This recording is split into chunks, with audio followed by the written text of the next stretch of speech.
In today's episode, we delve into the chilling saga of the witch trials of Torsåker, a sinister chapter in Sweden's past. Join us as we step back in time to a world of suspicion and fear, where innocence was no shield against accusation. Prepare yourself for a journey into the heart of darkness. In the heart of Sweden, shrouded by the dense forests of Hälsingland, lies the small, seemingly tranquil village of Torsåker. Yet, beneath its serene exterior, Torsåker harbours a dark and chilling history, one that whispers tales of sorcery, betrayal, and a horrifying witch purge that marked one of the darkest chapters in Swedish history. The story begins in the 17th century, an era where fear of the devil and witchcraft spread across Europe like wildfire. In Torsåker, this fear culminated in the year 1675, when the village became the epicenter of a devastating witch hunt, one that would lead to one of the largest mass executions of accused witches in Sweden's history.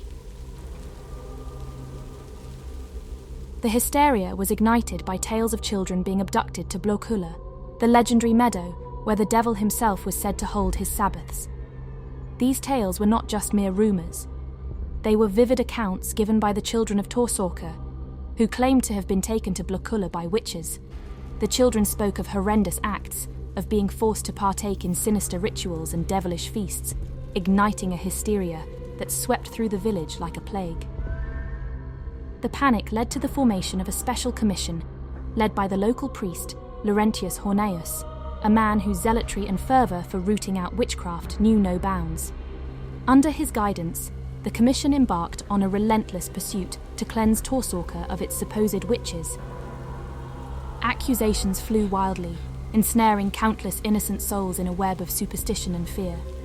Neighbours turned against neighbours, friends against friends, and even families were torn apart as suspicion and paranoia reached a fever pitch.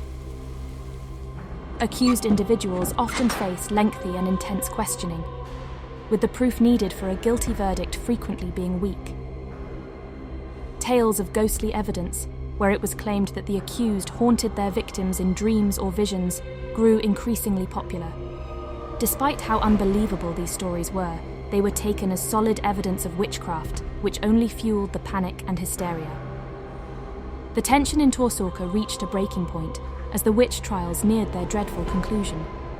The once vibrant community, now engulfed in mistrust and fear, prepared for the inevitable outcome of the witch hunt. The atmosphere was heavy with dread, anticipation hanging in the air like a thick fog. In the midst of this chaos, children found themselves unexpectedly at the centre of attention, being asked to do something that made the situation even worse.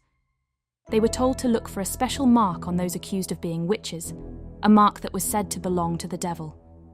This turned what could have been innocent childhood play into a very serious and sad task. They were promised rewards for their help, and believing they were doing something good for their village, these children pointed out people without really understanding the terrible impact of what they were saying. Once accused, the individuals found themselves up against a biased system more interested in proving them guilty than innocent. Often, they were detained in temporary jails, including the basements of those who accused them, or the church's chilly, stone basements. These holding areas were anything but kind, aimed at wearing down the accused. The conditions were tough. People were kept in tight, dimly lit areas, with very little food and no comfort at all. This harsh treatment served both as punishment and a way to force confessions. On the execution day, a deep silence covered Torsåker. One by one, those sentenced to death were brought out to face their sad end. The place for the execution was a bare field just outside the village, set up with stakes and platforms. The air felt heavy, and the sky was dark, as if even nature was sad about what was going to happen. The villagers, whose fear had driven them to unthinkable acts, now gathered, a mix of curiosity and horror in their eyes. As the condemned stood at the execution site, the reality of the moment was palpable. You could hear prayers and last requests for kindness, a big contrast to the quiet watching crowd. The final judgment was handed down with a chilling finality. 71 people, from the young to the elderly, were condemned to die. This number was staggering, representing a significant portion of the village's population and making it one of the most extensive mass executions in Swedish history. The executions were done in a very orderly but grim way, highlighting how tragic the situation was. Some people were hanged, their bodies left hanging as a dark warning, while others were tied to stakes with fires set around them. The smell of smoke and the crackling of flames haunted Torsåker long after the fires had died down. The witch trials of Torsåker, driven by fear and hysteria, served as a somber reminder of the darkness that can arise when suspicion and paranoia take hold. And that wraps up our journey through the witch trials of Torsåker.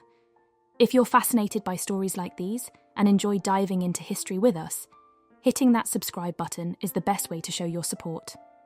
Thank you so much for spending your time with us today. Have a wonderful day and see you next time.